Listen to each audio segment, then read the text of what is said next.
At 11:47 p.m. Eastern Time on February 6, 2026, the Department of Energy issued an emergency order suspending electricity exports to 6 Canadian provinces. Within minutes, power began fluctuating across Ontario, Quebec, and Manitoba. By midnight, rolling blackouts had started. By 3 a.m., approximately 2 million Canadians were sitting in the dark as temperatures across the region hovered near -15 Celsius. Hospitals switched to backup generators. Heating systems shut down in apartment towers. Traffic signals went dark. And the message from Washington was unambiguous. This is what happens when you seize American assets. The electricity cut is not a technical failure. It is not a grid malfunction or a supply disruption caused by weather or infrastructure collapse.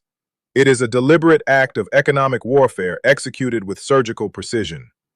The Trump administration identified the specific transmission lines and interconnections that feed Canadian demand, and they severed them.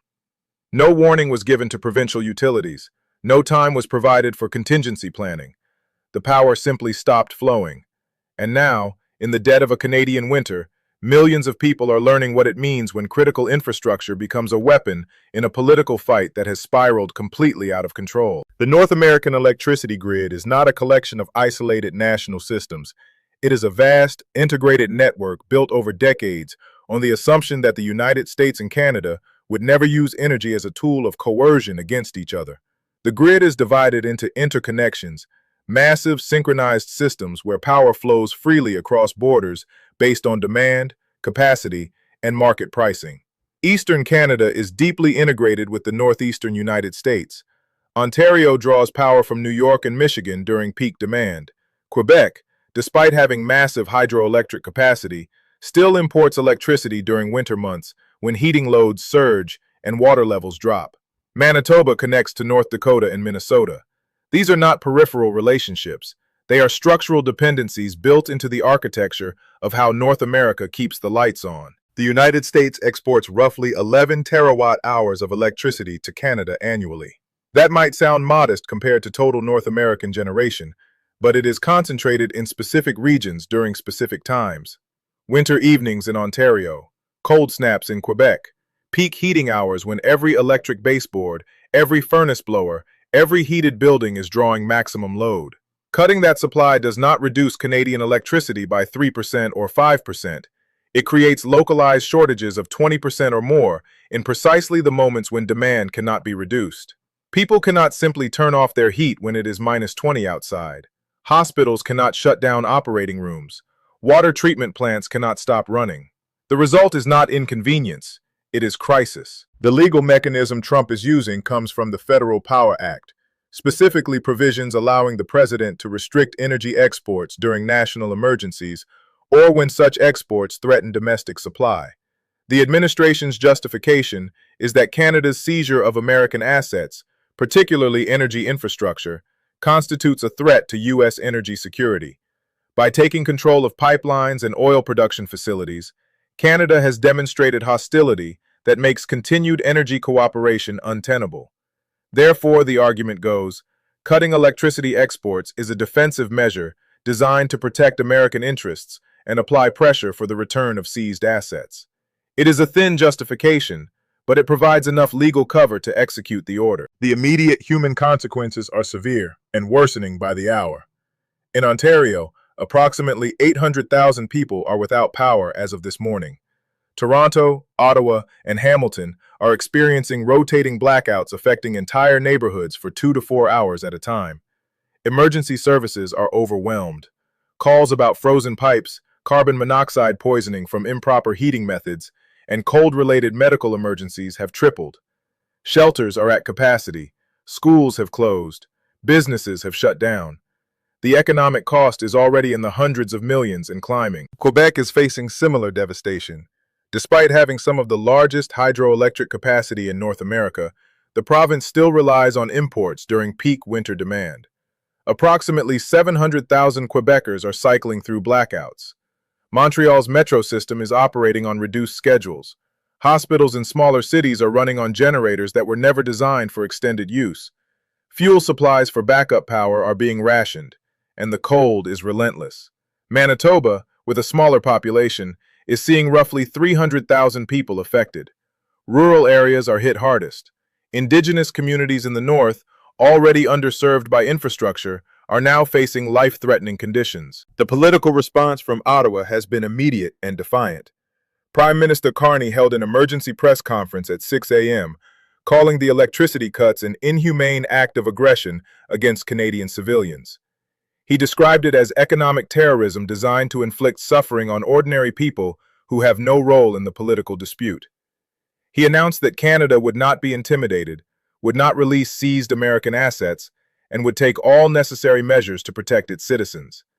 But the reality on the ground is that Canada's options are limited and time is running out.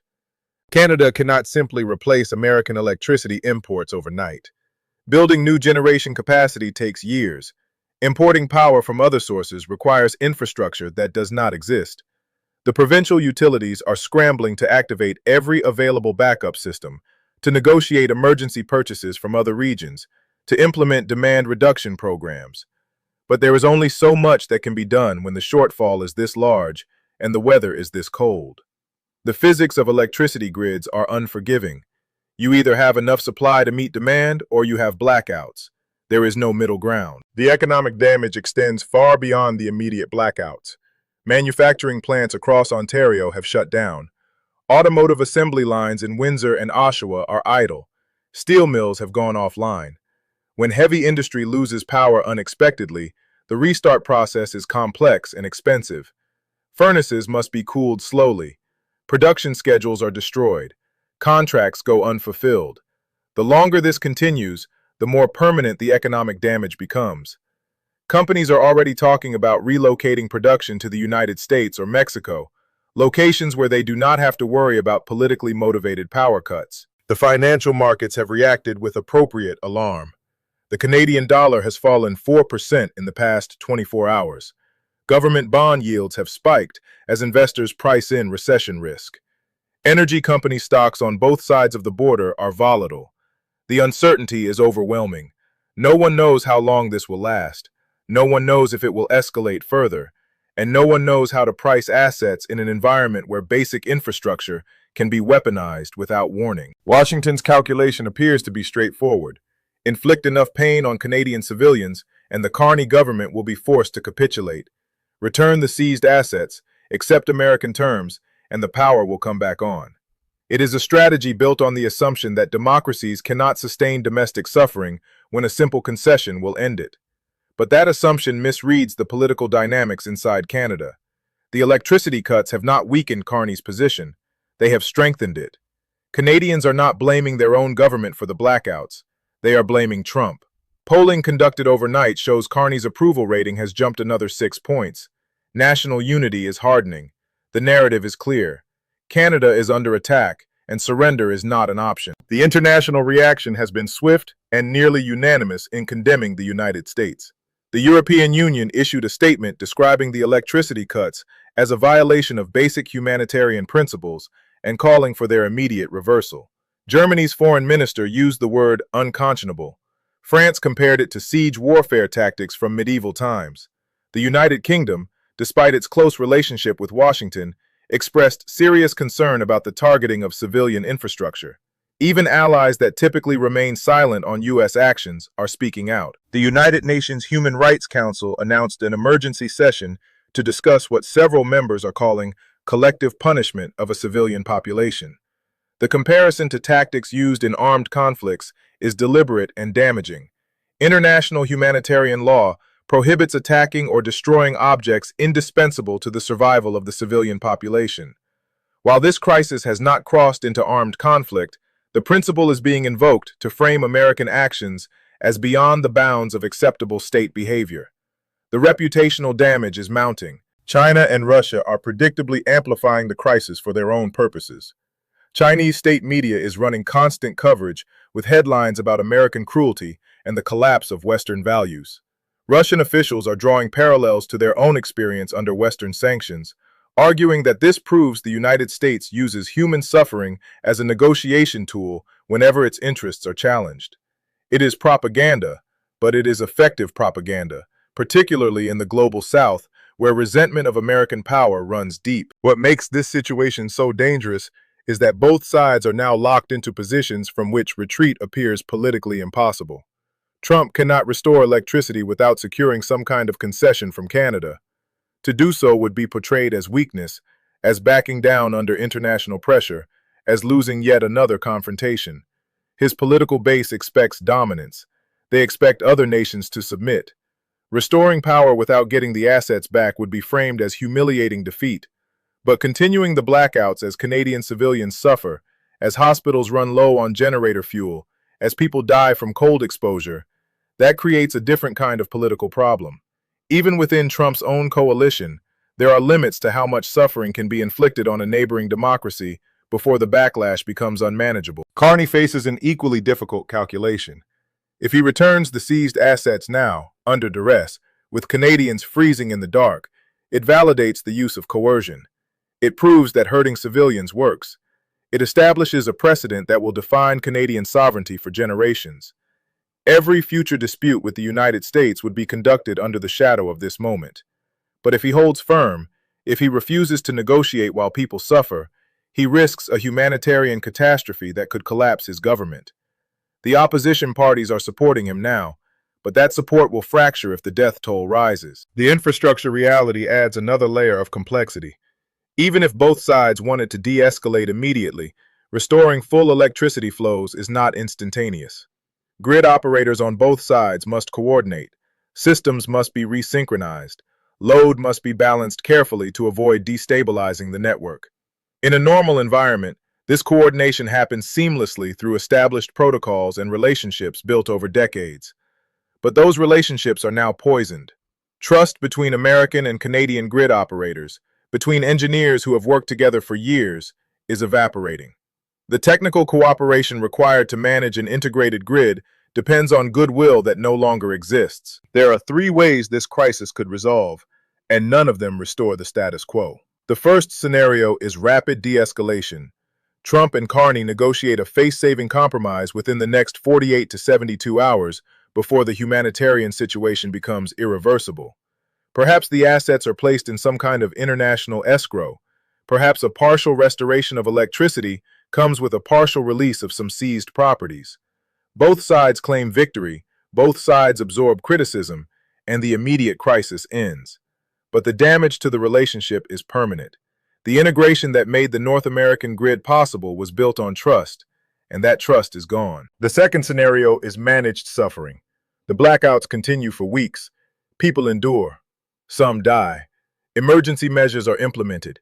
Canada imports diesel generators, activates every possible domestic source, implements strict rationing. The United States maintains pressure but calibrates it to avoid mass casualties that would trigger overwhelming international condemnation. Eventually, exhaustion and economic devastation force both sides back to negotiations. This is perhaps the most likely outcome, but it is also the most corrosive. It normalizes the use of civilian suffering as a policy tool. It establishes that infrastructure can be weaponized, and it guarantees that Canada will spend the next decade reducing its dependence on American energy in every possible way. The third scenario is catastrophic escalation. The blackouts continue. Humanitarian conditions deteriorate. Deaths mount. International pressure intensifies. Canada retaliates by cutting oil and gas exports to the United States. American refineries face shortages. Gasoline prices spike. The economic pain spreads across both nations. Supply chains collapse. The border effectively closes. Decades of integration unravel in weeks. This outcome seemed unthinkable a month ago. It seems less unthinkable now. The deeper question is what this reveals about the nature of North American cooperation in 2026. For 80 years, the United States and Canada have operated on the assumption that their economies, their infrastructure, and their security are fundamentally aligned. That alignment created prosperity, stability, and a model of international cooperation that other regions look to with envy. But that model depended on restraint. It depended on both nations recognizing that integration creates mutual vulnerability, and that exploiting that vulnerability destroys the foundation of the relationship. Trump has chosen exploitation. He has calculated that Canada's dependence on American electricity creates leverage that can be used to force compliance. And he may be right in the narrow sense. The blackouts are real, the suffering is real, the pressure on Carney is real. But what he has failed to calculate is the long-term cost of demonstrating that the United States will use civilian infrastructure as a weapon. Every nation watching this crisis is drawing the same conclusion.